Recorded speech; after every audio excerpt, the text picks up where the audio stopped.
Jonathon Hartsfield, welcome to the show, man. Yeah, man. Thanks for having me. I'm very happy to have you on the show. In fact, your name's has come up a few times. I saw that. Yeah. No, I very much appreciate the love from you and Brian and all that. I love it. You are a local legend. I don't know about that. Is it true that small children sit around campfires singing songs about you? No, that's definitely not true. Now, you're from the Mayaca area? Yes, sir. Born and raised. Yeah. Yep, Mayaca boy. And the thing about you is that you play multiple instruments. Yeah. So you filled in with Jacked Up many times. Mm-hmm. In fact, some of our bigger, better shows where you were on stage with us. Yeah. You've played guitar, but you've also played drums with us. Yeah, that was a good gig. Is that was wild? A fun time. Yeah. And I'm assuming you could play bass. Oh, yeah. And then you played keyboards on a few songs. Yep. So why are you so well diverse? Like what is it about you that has you playing all these instruments? That's a good question. I get that a lot. It just kind of came early on. It was pretty natural. I started with drums and guitar at the same time. How old? About 10. I actually had a classical guitar that my dad had just laying around in the closet and started noodling on that. I was playing with my thumb, but I was picking out melodies, and he just noticed, he's like, wow, you're like actually playing it. You're not playing it right, but you're picking up tunes. And my mom always wanted to play drums. So that year for Christmas, he got me my own guitar and bought her a drum set, and she never touched it. Obviously, she was like, why'd you buy me a drum set? He's like, you always wanted to play drums. And I was like, I'll play them. So it just started at the same time, and I just went down the rabbit hole. So you were just a kid that actually had rhythm. Like, some kids are born with that. Like, yeah. Or maybe you had an ear at a young age where you can kind of like figure out something easier than perhaps somebody else could. Oh, definitely. Yeah, it was literally the day I picked up a guitar, I was playing something on it. Probably wasn't very good, but had an ear for it and a feel for it. But it's funny because when I was a really little kid, I actually hated music.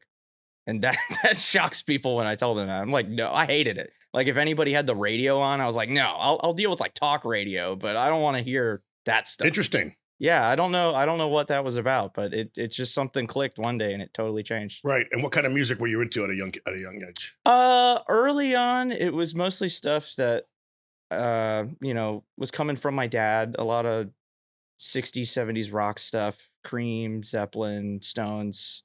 I was really into all that. Big Clapton fan early on. I mean, those guitar tones and what's funny? Those Cream albums. Who's not? Great. What guitar player is not a Clapton fan? That's fair. Yeah, right? At least somewhat. I mean, he's so good. Yeah. I remember him with Cream. I remember him solo. Derek and the Dominoes. Oh, one of my favorite albums is a Derek and the Domino live record. Oh, okay. It's fantastic, man. Yeah, great tunes, great tones. Yeah, I've just always loved. But when you Clapton. were growing up, you were more like a '90s kid, right? As far as the music goes, based on your age. I mean, actually, I'm kind of even beyond that. I was born in '97, so I didn't really get into all the '90s stuff early on. I mean, a little bit. I love Green Day. That was one of my first bands that I was super into.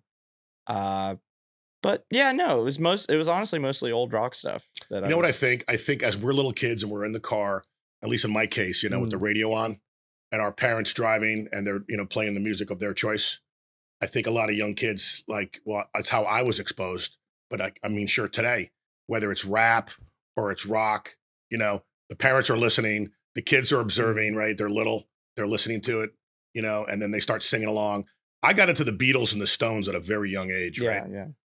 Probably the very first piece of music that I listened to that I can remember was probably 1969. Maybe I was 4 or 5. I remember listening to some Beatles. Yeah. Because it was easy to listen to, and it was definitely. always on the radio. Yeah. That's true. I mean, that happens a lot. Like Beach Boys, very easy to listen to, fun stuff. Yeah, people surfing. grow up with the pop music of their time, right? Whatever's on the radio. But our parents, I think, influence us heavily. So, for an example, if your dad was a rocker and he played guitar, right? A little bit, yeah. He didn't really stick with it, but it definitely influenced you at a young age. Definitely, yeah. Like Keith Richards tells a great story about. I think it's either his father or his uncle or his grandfather. Keith was a little kid, saw the guitar on the wall, and he kept asking about it, and eventually somebody gave it to him, and he started playing with it, and he realized it's cool, and then so it started, with him. Yeah. So was there an aha moment for you? Um, I mean, not really. Like I said, I just started kind of noodling around on it, and if anything, it was an aha moment for my dad. He was like, "Whoa, like you're actually doing this." I mean, I was just, messing around with it, having fun. So as you got older, did you take any music classes, any music lessons? Nothing outside of school, really. Although actually, my my dad was doing some work for Frankie Lombardi, and he had mentioned to him that I was playing guitar or whatever, and he's like, "Oh, bring him over here sometime." So I learned a lot of guitar stuff initially from Frankie, which is funny because everybody knows him as a drummer, touring with Dickie Betts and all that, doing that forever. But killer guitar player, and I learned a lot from him Like the early on. basic chords, scales? Not even so much that, just kind of like digging in depth more, learning more tunes, and actually like, you know, uh maybe learning some phrasing and everything, different approaches to playing lead. I mean, by the time I was a year into guitar, I was so deep in it and just already had a pretty good fundamental So knowledge. so once you got into it, you got into it. Oh Like, yeah, your yeah. brain clicked and you're like, I mean, I literally everything else just went out the door. right. I was like, I'm not hanging out with my friends. I'm not playing video games. I'm playing guitar. So did you then eventually get into a band? Yeah, pretty early on. What I was your was first band? doing stuff with the Chillbillies at first, Tim Dodge and Yeah. all those guys. That was the first thing that I was really involved in. So these were local guys and living in your same area. Yeah. That were musicians, older than you, obviously. Oh yeah, that's always been the case. Still is now. Right. But they saw that you had enough talent that they let you play with along. Yeah. And then obviously you got better. I think when we surround ourselves with good musicians, we get better. Absolutely. Oh yeah, for sure. So now you're playing with One Night Rodeo, which is one of my favorite bands. One Night Rodeo is fantastic. Now I remember them from the old days, man. I remember them many years ago when they had a different lineup and they had CDs. There's been a few. Yeah. They had CDs out and they were like on the fast track for, country music awards and things of that nature. Like they had, a star above them. Like they and I think what happened was over time, I think that they, got off that track for whatever reason. Yeah. I mean, all those guys, at least later on, maybe not initially, but all those guys had different things they were doing, day jobs, Sure. whatever. So, but still a great band. Oh yeah. Still, yeah. I mean, it highly entertaining. I mean, Dwayne to me is just a phenomenal guy. First of all, he's going to be on the show too. He's going to be on the show one day. Cool. Yeah. But he's a great musician. He used to play the 6-string bass. Oh, I used to scratch my head. I was like, geez, what are those strings on a? So many notes. All I need is 4 strings, right? A 5th string, is fine, but now 6 strings. I was like, Jesus, you got to really know what you're doing. Oh yeah, for sure. But now he plays guitar. Yeah, he's a killer guitar player too. Yeah. So it's you on lead, I guess, more or less, in slide, right? He's playing rhythm. He plays a lot of lead too. No actually, kidding. Yeah, no, he's a great player. And then he's leading all the tunes, obviously, and I'm just doing some harmonies with him. Who's on the bass and who's on the drums? Jeff Gray on bass and Steve Camilleri on drums. Steve Another Camilleri, local legend, one of the best guys around. Oh, yeah. I got to get him on the show. He's actually going to fill in with Jacked Up. Oh, nice. We were very lucky that he was available that night because that guy's never available. No, yeah, he stays booked. He plays in several different bands, Oh, yeah. right? Whether it's a 3-piece or a 5-piece or whatever. Yep, he's a very busy paying guy. the bills, right? And Jeff Gray, you said I haven't met him yet. Yeah, he's actually a guy that Dwayne just knew from his church, playing there. So now, what would you say the mix of music is like? Are you doing mostly covers with some originals, or is it more originals now? No, with that band, it's mostly covers. They have a good catalog of originals, and we don't even do all of them. We do, it's a handful of tunes in a night, 1 or 2 per set that we're, throwing in original stuff. Now, is the set list made right on site that day, or is it like done in advance? Either or. It happens both ways. And I mean, everything that they're doing is very regimented. It's all to a click, all that. So he just organizes it on the computer, and then we let the show roll. And that's fine. And that puts on a good show for the people. It's tight. Yeah. Some people, some bands, will just go ahead and play whatever they feel like playing. I'm like in a kind of a Grateful Dead experience where like one song might bleed into the next. or they'll just listen to what the crowd wants to shout out. Yeah. Or the lead singer will just happen to be in a mood, wants to play some Black Crowes or some Van Morrison, so he'll start playing it. So the band will then kick in. Yeah. And I mean, every once in a while, we'll stray somewhere else. We'll go off track, and, if somebody requests something or whatever, we'll try to throw it out there. But yeah, for the most part, though, that band is dialed in and tight. It's a consistent show that you get out of it. Is it like mostly 2 sets, 3 sets? What? Mostly 2 sets. Okay, Yeah, so if we're playing like a 3-hour gig, it's 2 pretty big sets. Right. So like you figure what, 15 to 20 songs per set? Oh yeah. Yeah. For sure. And everything kind of like moves nicely. Yep. Just rolls right into one another. It's awesome. Right. And then you're also in a band called Zach Regan. Yep. And the 776. Yes, sir. So tell me about that band. Yeah, that all kind of came together from doing different gigs I was doing at Big Top. I actually was doing an open mic with Bane Beakley, co-hosting that with him, and I just happened to meet one of the bartenders there, Jesse Grammersdorf.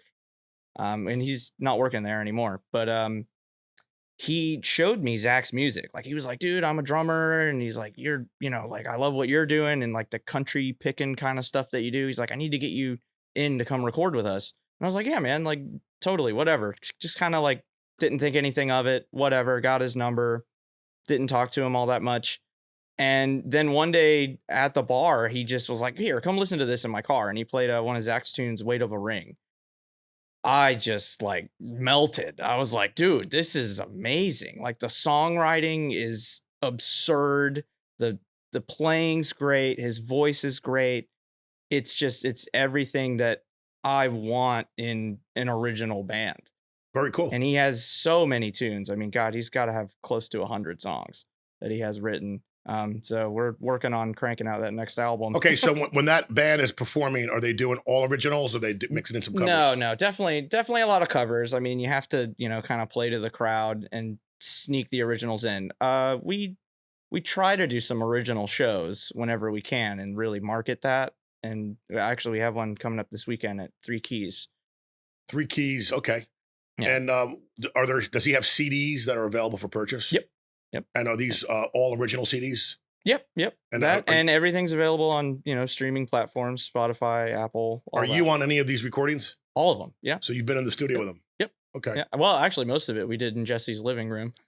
Well, with today's technology, you can record, right? Yep. Because you're also, besides a great guitar player, you're also a sound guy. You know how to perform on stage. You know what music should sound like. You're technically equipped to mix, understanding frequencies. I love mixing. You understand the highs, the lows, right? So like when you work with Jacked Up, you make us sound fantastic. That's the goal. And then we're like, you'll leave, and the next show, like, we'll have somebody else do it, and then like they'll change everything. I'm like, why are you changing it? John had it perfectly. Well, it depends on where you're at. Every room's different. It's true. We went out and bought really good gear, and we're proud of that. But we try to do it ourselves, so it's difficult to do it yourself because every room's different. But it's near impossible, honestly. Like, mixing from the stage, it drives me nuts when I know I'm playing and I'm like, it's not really mixed out front. Well, are you wireless when you play? No. Because if you were, you can just run out there and kind of get a glimpse of, or hear it a little bit. Double check it. Yeah. Because Larry does that. Larry's wireless, so Larry will run out. He'll even sometimes he'll stop playing and take the tablet with him, make some adjustments. Because now that we have a keyboard player, he can, sit out of a part of a song and he won't be missed. Yeah. But I think good sound is different. I think bands are separated, around here, cover bands, by the quality of the performance, but the quality of the sound. Oh, yeah. For an example, sure. I've seen really, really good bands that had a bad experience with sound, whether it was just that night only, or they just don't know what they're doing in general. Yeah. And then I've seen bands that weren't really that good, but yet they had killer, fantastic sound. And so that, and the presentation of it too. I mean, that does set a lot of people apart. I think of bands like 22N that it's just a really tight show, and they have the visuals, the lighting and all that. It sells. People like it. It's funny you say that, because I was just talking to Kristen from 22N recently. She's going to be a future guest on the show. Oh, cool. And she's going to make for a great guest because she's got a lot of great, interesting things about her. But I've always been a big fan of that band. And I've always kind of modeled Jacked Up, because we also have a female singer. and we also play pop music, and we'll play a lot of dance, but then we'll throw in some country, and we'll throw in some edgy stuff. So we're trying to, we're trying to be like them. There's nothing wrong with saying that. Like, we respect them so much that they're a template, like we're saying, okay, let's try to be more like them. Yeah, Presentation, definitely. which includes the lighting, the video, that's something that I think separates a lot of bands, like their production value, and they actually have a crew. Yeah. It's huge. Like in terms of a local band level, it's top notch. Yeah, think about it. You're living here in Sarasota or visiting, and you're not in the music world. You're just a fan, but yet you go out to a bar, pay no cover, and see a band like 22N, and you're being thoroughly entertained. Oh yeah. You know what I'm saying? Yeah. Like they really know how to bring it. Yeah. No, it's huge. And then there's other bands that are similar to them, like No Filter is a great example. They're not as rock and roll as 22N. I think they're more dance. I want to say they're not techno, but they're a party band nonetheless, but they have very high production values. And here's another cat. I don't know. Have you ever seen T.L. Jenkins? I've heard the name. Yeah. He puts on a great show, man. He's a drummer. Okay. So what he does is he comes with this kid. He's on a riser, and he's got a big screen behind him. He's got all the lights. He's got a crew also, because you need a crew for this stuff, man. Oh yeah. There's no way to set up in time without it. Me and Larry are doing everything, and then it gets time to put up the lights. We're like, we have no time, or we have no energy. It's like, know. But anyway, so these three bands that I just mentioned, they bring a very high production value, which in turn brings in a big crowd. You're going to dance, right? Maybe there's more women than men, and you know what they say? Remember, they'll get the women dancing, and the men will follow. Then the men start drinking. There you go. Because what is it all about? It's about selling liquor and food. As long as people are having a good time, they pay us, whether it's an original band, a cover band, a tribute band. They're paying us to perform, so they can then bring in customers and sell the customers products, which in this case is food and liquor, and make a profit. Otherwise, it would never work, right? Why pay a band if they're not going to make any money? Oh yeah, as a restaurant. No, it's one of the things I tell people: the Who can show up at a venue and set up and perform, but if nobody shows up, what good is it? Yep, doesn't do anything. So you also do solo and duo stuff. Yeah, I don't do a ton of solo stuff, but every once in a while I'll go out and do something. But yeah, a lot of duos. Still doing stuff with Julia Brown and our good friend Julia Brown. Once in a while. Yeah, Julia Brown used to be in Jacked Up, and she's a wonderful solo performer. She does duo work with you. I think Monday nights, I want to say, is she solo or is she with you? Is it a duo? I was doing the Monday thing with her at Big Top for a little while, but haven't as of recently. So, and then she has the Julia Brown Band, yep, which is a 4 or 5 piece, and I've seen you there with her there every once in a while. Brian Spainhour plays there as well, our old guitar player. Isn't it funny how a lot of us are like recycled, or I shouldn't say recycled. It's not a good word. A lot of us work with each other. We all mingle. Yeah. It's nice. The camaraderie it's a good thing. Well, we're all like-minded people, right? We thrive in the spotlight. We enjoy, the attention, right? We like to hear good music. We like to play good music. I fill in with the Braden Tucky Death Rays. Yeah. Because Dana is my old singer, my original Jacked Up singer, and her and I are really good friends. And whenever they're in a pinch, they always give me a call, and I know most of their catalog and most of their stuff. There's a few things I have to fake or fudge, but I've been playing with them now on and off for the last couple of years. Yeah, that's a good time. And she fills in with us as needed. Oh, okay. Yeah. I didn't know she was still doing gigs with you guys. Yeah. So, Brittany has been very, very solid and dependable, right? So she hasn't really missed anything. But when she first started, we had a couple holes, then Dana had to fill in for her. So, and let's face it, we're all going to take vacations at some point. Yeah, yeah. In fact, there was a show that I was on a boat in Mexico with my family. I missed it, so I had to get a sub bass player. And that was that was the Inglewood Seafood Festival. I was gonna say, I think I played on that. Were you in that? Maybe I didn't. No, maybe it was Brian on that one. I remember hearing about it though. Yeah, what happened was I was nervous because it was Brittany's first show with Jacked Up. Oh, and, okay. When I hired Brittany, she never actually auditioned for us. Like I just saw her picture and I heard some things from a camera phone on the internet, which wasn't the clearest, but I felt in my heart that she was the going to be a good fit. Oh yeah. Well, I mean, you could tell from that whether you have a voice or not. Yeah. But I just didn't know. I wanted to be at her first show, and it killed me that I wasn't there because it was a family trip that I'd been planning for like a year, right? So I'm on the trip. I'm in Mexico, and I have my cell phone, and I'm texting with some friends of mine that are actually sitting in attendance at the Inglewood Seafood Festival, watching her sing the 90-minute set, and they're like, "She's awesome. She's killing it. She's got confidence. She's working the mic." Like, and then my friend Renee from Gas House Gorillas, who was just on last week, she even said a few nice things about her and stuff at the show. So I was like, "Thank you." I was so relieved. No, yeah. I mean, I was impressed with Brittany from the beginning. You played a couple really good seafood festivals with us. Was it last year? We had a bunch, and you were on a bunch of them, and those were some of Brittany's first shows. Mm-hmm. I think we still had Todd on those too. Oh man, that was a good time. I miss that guy. Playing. So I love Todd. We had a fun lineup. It was Todd Long on drums, and he sang, which is phenomenal because we all love singing drummers, right? I mean, who doesn't? They're hard to find. They are hard to find. You were on guitar, and the cool thing about you play rhythm, you play lead, but then you play slide, which is always nice, right? Larry was on the other guitar. I was on bass, and we had Brittany on the vocal.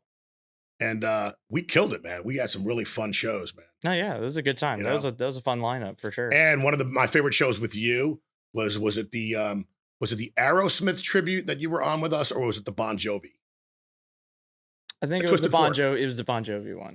We had a huge crowd. Well, they had a huge crowd. They had a huge crowd. We just happened to be part of it. We had the pleasure of playing before them as the opening act, and that was a great show, man. It was so much fun. I don't think we had any technical issues. It seems like every time I play the Twisted Fork, something happens. Either I pull out my cord by accident, or I knock over my amplifier, or I pop a string. Like, there's always some kind of funny thing going on with that place with me. But it's always a quick thing that I can fix. It's nothing like. Well, and it's nice. You don't have to worry there. Having house sound and everything. That's a nice place to play. Oh yeah, yeah. In fact, they do a fantastic job. Nate is amazing. Well, it's funny because our last show, Nate was in Detroit. It was his birthday, and I think he plays keyboards. Yeah, he plays keyboards because when Gas House Gorilla performs there, they don't have a keyboard player, but yet there's a keyboard on stage, and it's Nate's. And what Nate will do, as he's mixing them, he'll pick a time that he runs off and jams on a couple songs. Oh, that's cool. Yeah. Yeah, I didn't know he played. Yeah. No, he's also a really good guy. Yeah. Well, good deal. Well, we're going to take a short break, and when we come back, we're going to talk more about your future shows and some of the great things you got planned. All right. Sounds good. Fantastic.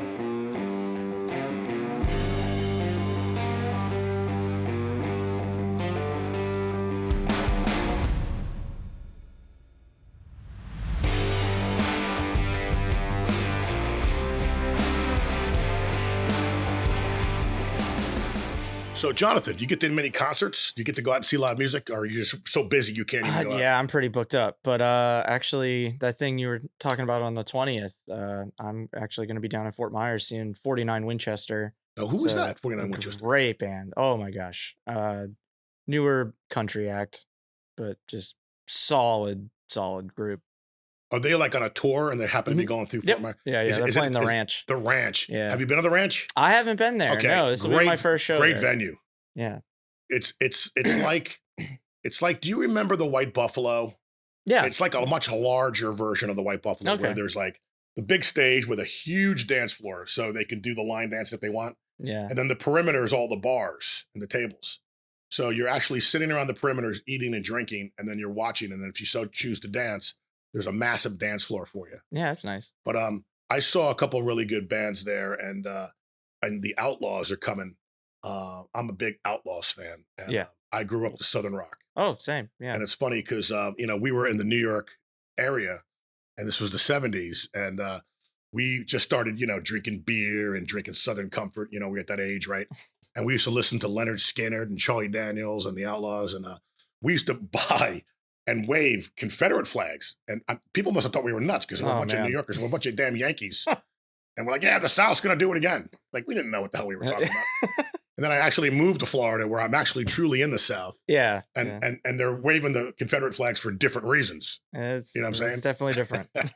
In fact, I don't know if it's still there, man, but when you drive up, I want to say 75 and you want to get over to 4. Oh, the one over by I-4. Is that flag still there? I don't think it's It's still the world's there. largest Yeah. Confederate flag.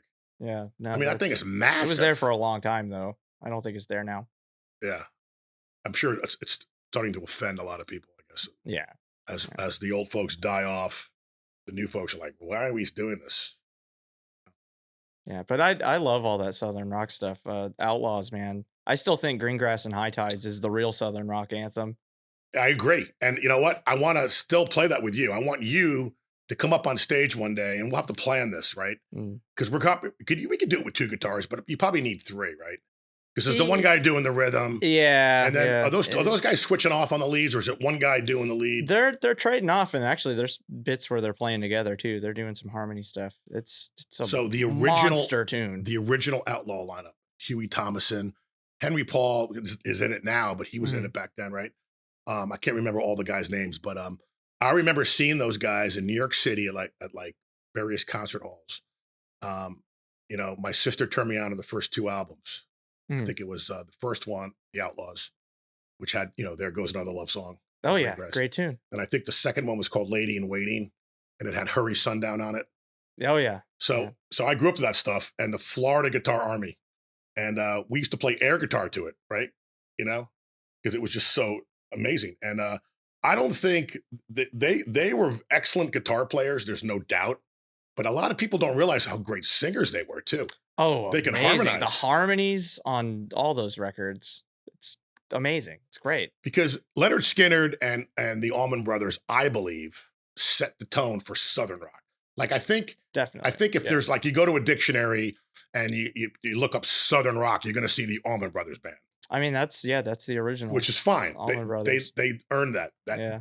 But the Outlaws are in a different class because, like, there's the Molly Hatchets, you know, and like the 38 Specials. But I think with the Outlaws, they were harder, man, and they were faster, and they were electrifying, man.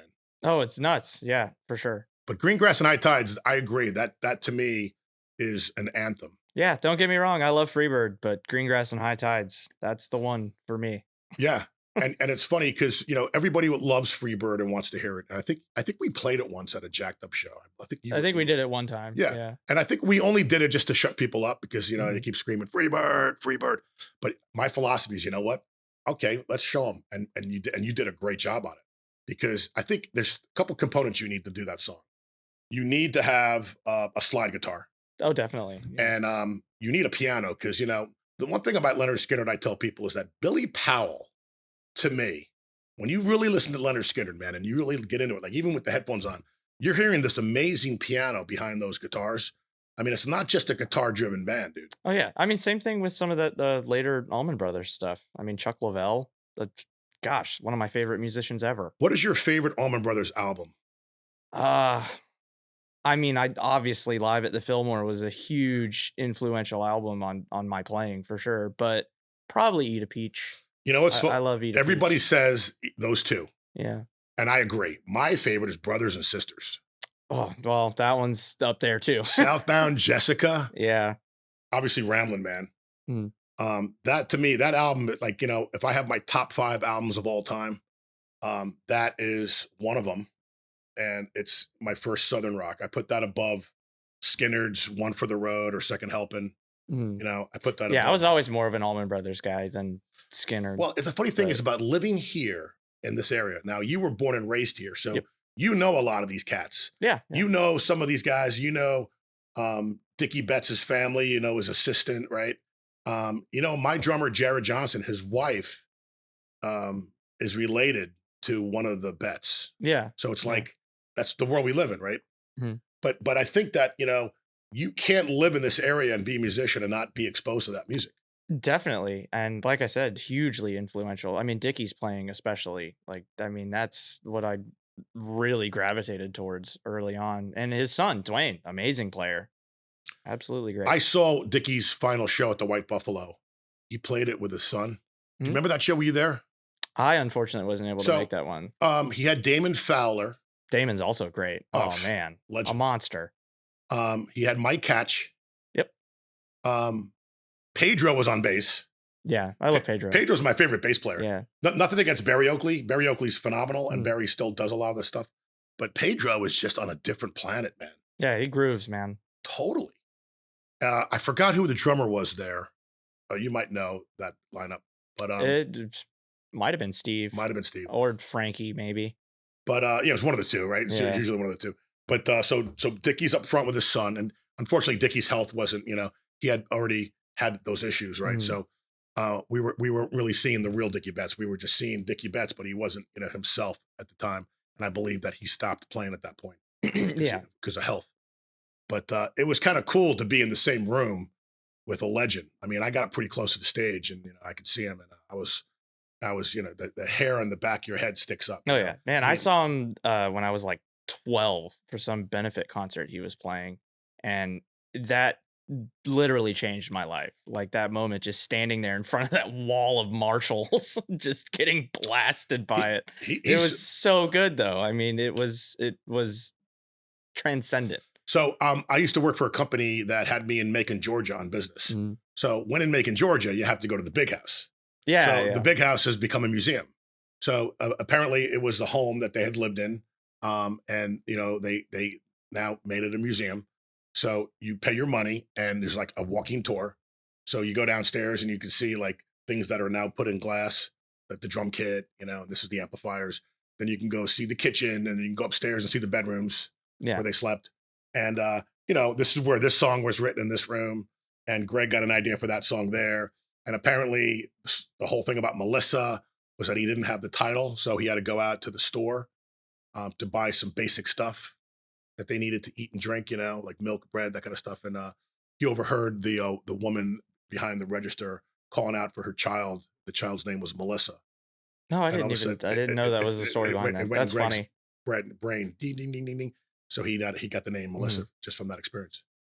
So, but then they show you where they used to hang out and drink. They show you where they used to eat. They show you the graveyard. So there's the graveyard. And I don't know if Greg is there now because Oakley was there, and his brother was there, Mhm. Dwayne, in the cemetery. But I'm wondering, and that's something we should look up, if Greg's there too now. I don't know. Yeah, That's a I great have no question. idea. But in memory of Elizabeth Reed, I guess it's the first or second album. There's a picture of them in the graveyard. Well, that was the graveyard. There was a tomb and a statue, and it said in memory of Elizabeth Reed. That got the name of the song from an actual Yeah, monument. yeah, that's crazy. But yeah, the Allman Brothers are just phenomenal. I just love it. And Skinner. Did you ever see Charlie Daniels? I unfortunately never got to see Charlie Daniels live, but man, that's good stuff too. So he brought out the fiddle, right? Mhm. And his songs were more country-ish. I want to say they weren't perhaps as commercial as some of the other guys. I mean, I think later in his career he got some commercial. Everybody knows "The Devil Went Down to Georgia," Oh yeah, which is an incredibly sick song. I mean, it's just Yep. phenomenal. But he had some other hits like "The South's Gonna Do It Again" and "Long-Haired Country Boy" and things of that nature. Mhm. And then Marshall Tucker. They were an interesting band because there were two brothers and they sang really, really well also. And I think they were more country than Southern rock. Like, do you think Southern rock is a mixture of country music, rock and roll, blues in a Yeah, blender? definitely, for sure. And I mean, there's obviously people who've taken that a step further, and it's almost like a little more hard rock influence in it too. Well, with Like the Outlaws for sure. yeah, Molly well, and like Hatchet Molly Hatchet, for sure. yeah. I was a huge Hatchet fan and I got to see them a few times back then. And I saw them recently. Last year, they played Thunder by the Bay. Oh, okay. So I had a Yeah. chance to see them up close and personal. It's a whole different lineup, obviously. But those guys, man, like, those first two albums were like hardcore rock Yep. and roll, Oh yeah, it's good stuff. And then you got bands like ZZ Top, out of Texas, right? Totally blues driven. I mean, I don't think would you call them Southern rock? Would you put them in that classification? Uh, a little bit, I guess. Not really. I mean, it's Texas blues stuff, Right. But oh man, Billy's playing. That is tasty stuff. It's incredible. So good. Underrated, honestly. The nuance with what he does. Well, Jimi Hendrix one time was asked who his favorite guitar player was, and he actually said Billy Gibbons. And apparently Billy Gibbons was one time Hendrix's guitar tech or had some connection with Hendrix in the old days. I didn't even know Yeah, that. Yeah, that's crazy. and then when Dusty passed away, Mhm. I believe they replaced Dusty with his bass tech, and the band just continued on, man. Like Yep. there was like nothing happened, and obviously in tribute to Mhm. Dusty, right? Yeah. And then Frank Beard, he's been there forever, man. Oh yeah. So I had a chance. There was a time that ZZ Top was playing everywhere, anywhere, and I saw them in like Fort Myers and some like smaller venue, right?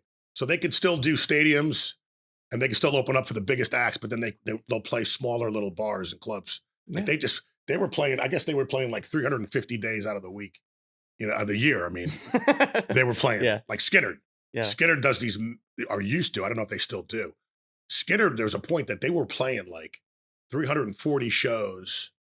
Oh, it's crazy. I mean, there's some bands still that just keep plowing through. I mean, Blackberry Smoke, they're touring constantly.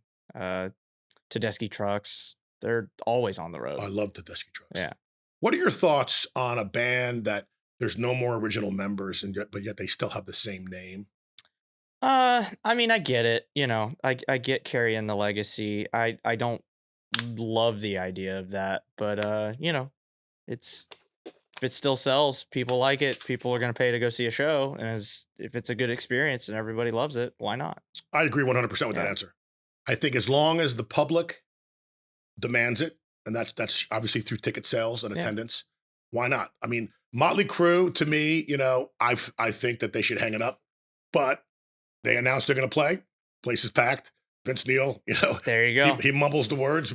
I don't know if he cares anymore because he's just a super rock star that gets paid Yeah. millions of dollars. But yet the demand is there, man.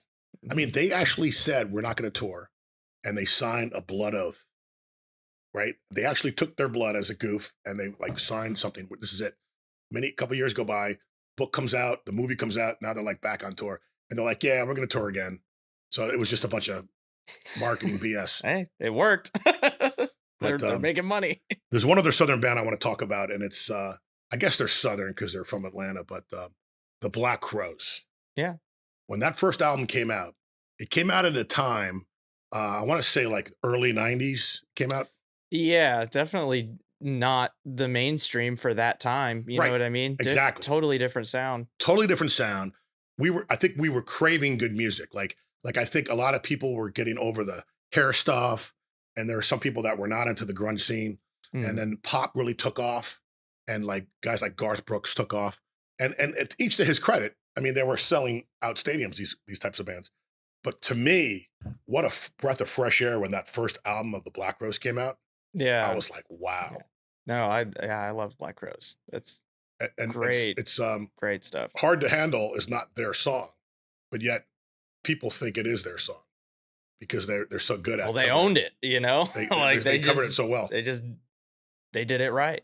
I had a chance to see them multiple times. In fact, I'm going to see them again in February. They're coming to the Mahaffey up in St. Mhm. Pete. And the great thing about the Mahaffey and the Capitol is that they're such intimate little theaters that if you're lucky to see a band there, you're going to get a great seat and everything's going to sound fantastic. Yeah, that's the way to go see a show for sure. But they were opening for Aerosmith, and then Aerosmith, unfortunately, ended, Mm. or maybe fortunately they ended. Depends on your thought process. But so they had to cancel a bunch of shows because of that. But then they came back. Now they're doing their own thing because they have an album out that took off. There's one or two hits on it from that made the radio. So now they're touring that album. So now they're the headliner. Hey, But you There you can't when the brothers decided to get back together. I was so freaking happy. Right? yeah, no, it's a good time for sure. Does any of your bands cover any of their music? I mean, yeah, I've played a little bit here and there, but not any off the top of my head that I'm doing right now, not regularly. Yeah. Their second album, Southern Harmony, I think it was called. Um, to me, it's like you always want to judge a new band by their follow-up, I think. Because what happens is there's a lot of bands that put out really good albums in all genres too. Yeah, But it's like, okay, what do they got? So then the second one comes out and it blows you away. You're like, okay, there's definitely something here. And then maybe the third won't be so good, but then the fourth, then they'll yeah. come out with a live album. I mean, that's what I love with the Stones. Like, I can't think of a bad Stones record. And they've done it for how long? It's insane. Well, Mick Taylor, right? So the Mick Taylor years. So Mhm. sometimes Stones fans will classify the Stones by the Mick Taylor years. They'll say those 3 or 4 albums that he was on.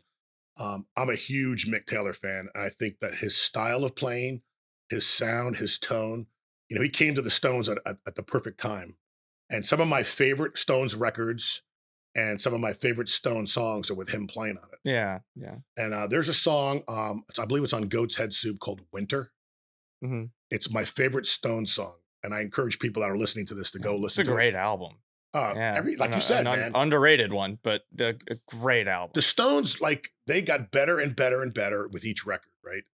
Talking like the 70s into the 80s. Well, yeah, and they played to the time, but still were so true to themselves. That's what I love about it. Like even when like my dad used to hate "Miss You" because he was like, it's like the Stones went disco. He's like, I'm not about that. But now he listens to it and he's like, all right, this is pretty killer, and it's still the Stones. Well, think about it. At the time, radio was changing, right? Oh The yeah, musical landscape was changing, and the Stones stayed relevant. Just like I think even Kiss tried to get into that disco scene. They started playing different kinds of songs, but they all come back to their roots. Like, the great thing about the Black Crowes, and I think the Stones, and we'll put it this way, maybe there wouldn't be a Black Crowes if there wasn't the Stones, right? But the Stones yeah, to me are a blues based rock and roll band. absolutely. You Yeah, know, there's a very strong blues element there. The Beatles were different. The Beatles were fantastic songwriters, right? Great melodies and great stuff. And you know, people usually will say, "Well, what do you prefer, the Beatles or the Stones?" Right? I've been asked that question many, many times.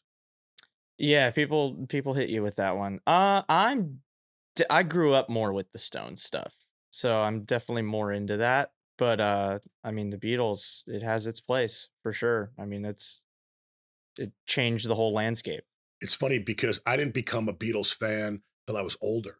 Like, I listened to the Beatles as a kid, like everybody else, Hmm. and I would sing "A Hard Day's Night" and I would sing all those songs. But I too became a big Stones fan, and then it wasn't until I became a musician that I started listening to the Beatles and started realizing their brilliance. Yeah. Well, I mean, Paul's bass parts, they're so melodic. It's Incredible. so interesting. One of the most underrated rock and roll bass players, and I'm glad you brought that up Yeah. Yeah. because I always like to rank bass players, at least the ones that influenced me, like John Paul Jones, John Entwistle, Mhm. Jack Bruce. Those are my top 3 guys. But Paul McCartney, people got to remember, not only was that cat playing these incredible bass lines, but he's singing at the same time, Yeah. No, it's pretty crazy. and he's a lefty. Yep. So you probably didn't have a big selection.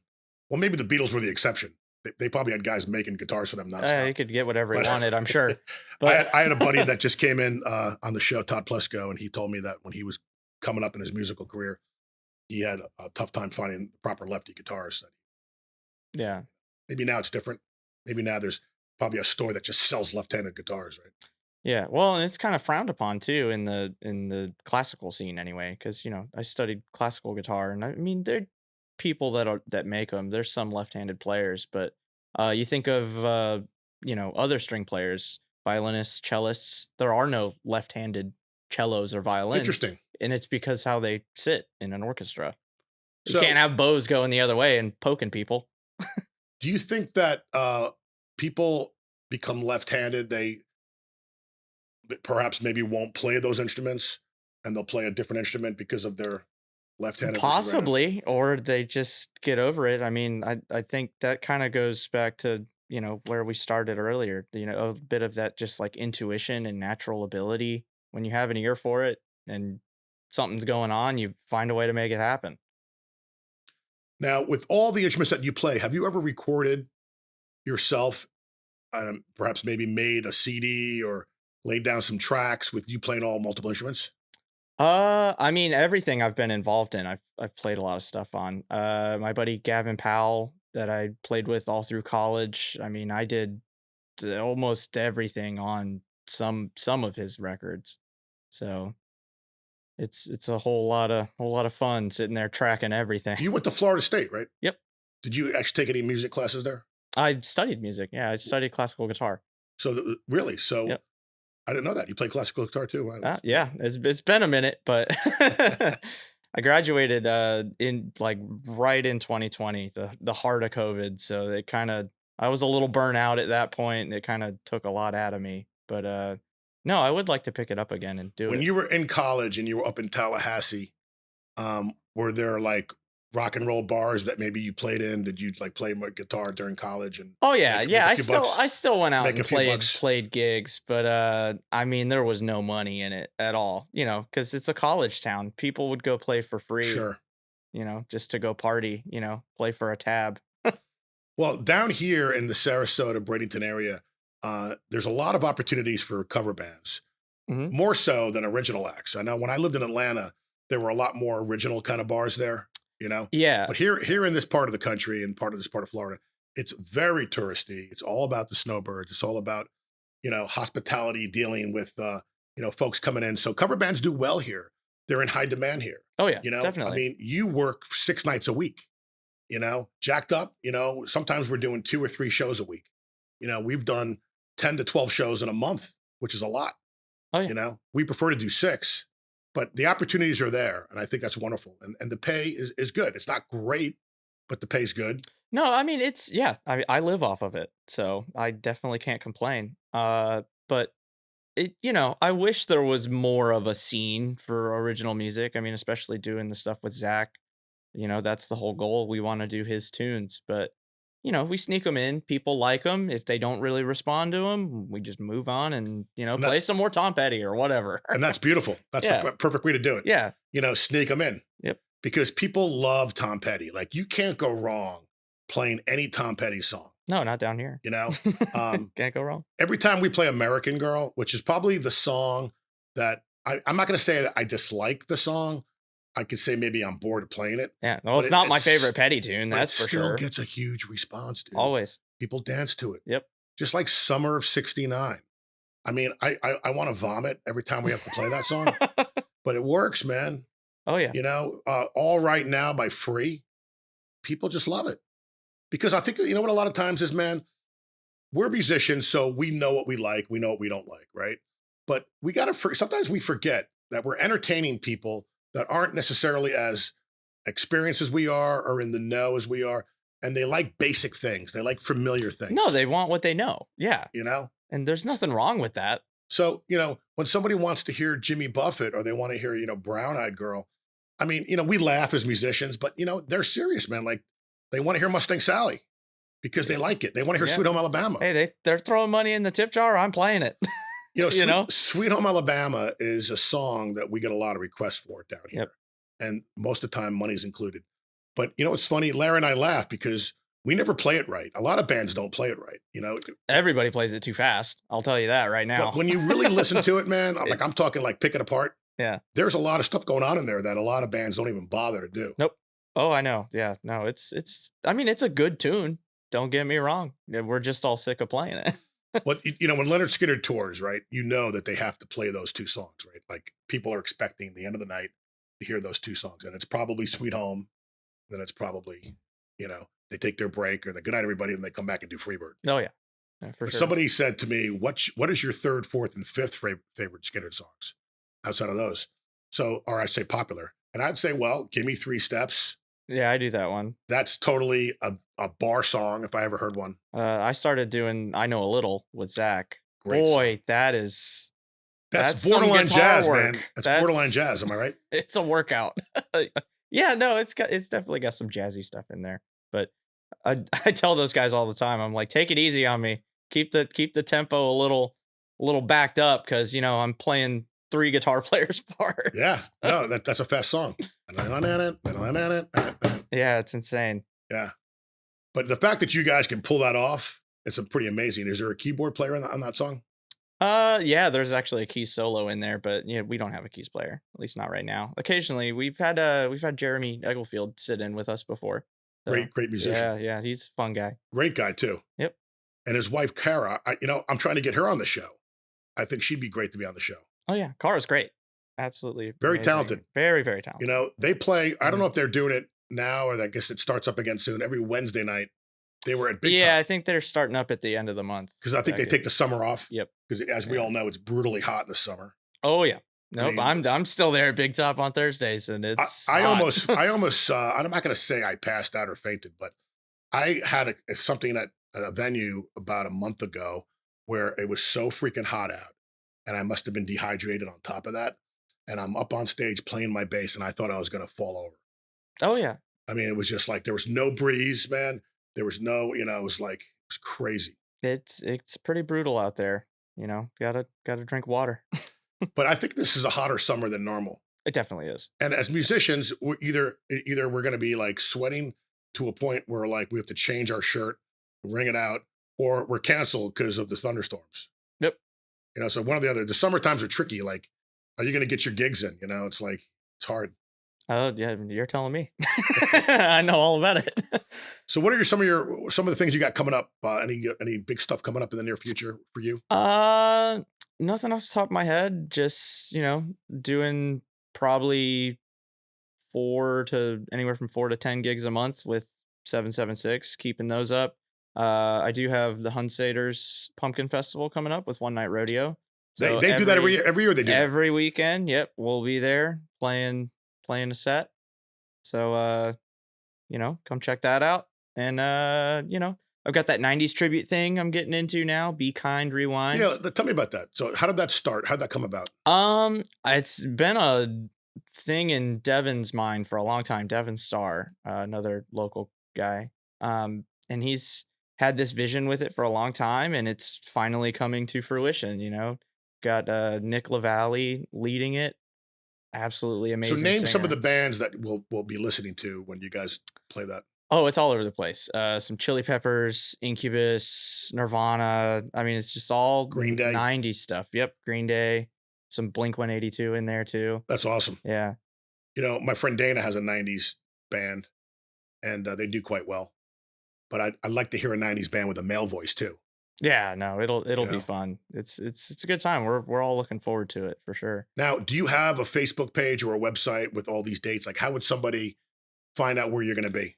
Yeah, well, definitely, check out Zach's stuff, Zach Regan in the 776 on all the socials. So Zach is ZACH? CH, yep. And it's Regan. Regan, not Reagan. And he's got, I'm sure he's got social, right? He's got, yep, all that stuff. Yeah, we'll put that up in the show here.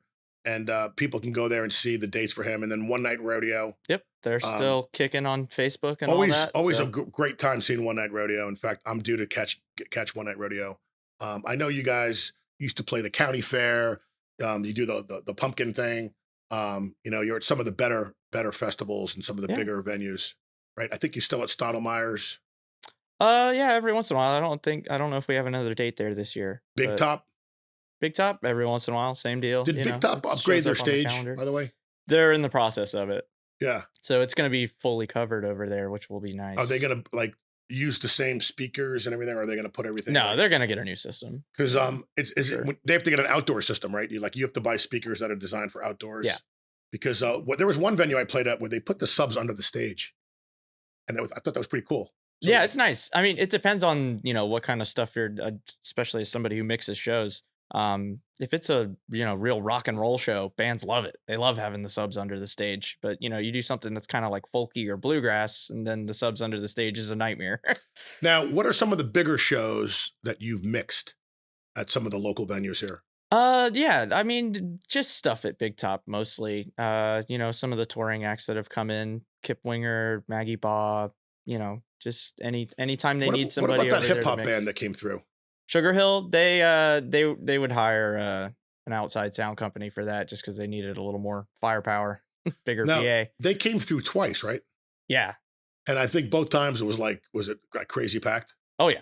Yeah. The Sugar Hill gang, right? So gosh, they were like one of the pioneers, weren't they? Oh yeah, that's the OG rap right there, man. Yeah. Yeah.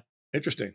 So people came from all over to see those guys. Yeah. They get some great shows in there. I mean, I love hanging out there, love playing there, love mixing shows. I think Sean's band, Underrated, opened up for them. Yeah, they're great. I love Sean. I love Sean so much. That whole band, they're just such nice guys. They're fun. They're a fun band. And they're very fun. You know what I loved? That when first time I saw them, he had a medley of game show themes and TV sitcom themes that he put together. It was hysterical. He's a goofy dude. Like the I Dream of Jeannie theme and going into, Let's Make a Deal. Like it was hysterical. Mm. He's a very smart guy. Oh, for sure. Yeah. No, they entertain. You talk about a band that entertains. They're doing it. It's funny because doing the seafood festivals for as many years as Jack the has, we've had the chance to either open up for somebody or have somebody come on before us.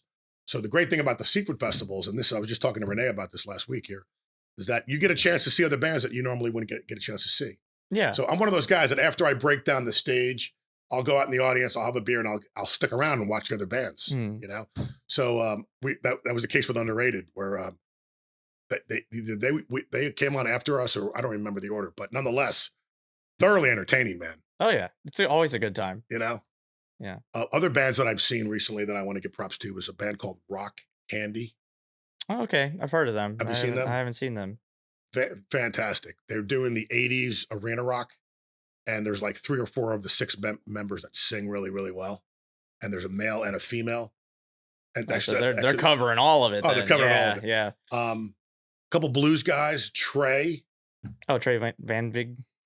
Van Vig. That guy is phenomenal. He is amazing. Now, I keep forgetting that guy's in high school. That guy's like in high school. Oh, he's not in high school, but he's young. Yeah, he's younger than me. He's a young guy, man. Yeah. Yeah. I mean, he's phenomenal player. Yeah, oh my gosh, the tone. But here's the thing that kills me, and you being a young guy that got it and was able to play, adult blues as a young man. I say to myself, when a guy like him at that young age can play with that kind of passion, almost like he's lived the blues, man, like his woman left him, and I've been run down, I've been lied to, like all that stuff. Yeah, it's like how does he get it, man? How does he take that and project it out? I mean, he's so authentic. Yeah, he's real, man. He is. He's like a little mini Joe Bonamassa. Yeah, yeah. No, I mean, some people got it, I guess. He's definitely got it. Yeah. Well, let me tell you, my friend, you got it too. I want to thank you for coming on the show. Yeah. Thanks for having me, man. Great to have you. And we're going to put up some information about you and how people can see you. And I encourage folks, if they haven't seen Zach Regan or One Night Rodeo, to catch one of their next shows. All right. Yeah, appreciate it. Thanks for coming in. Yeah, thanks. All right. See you.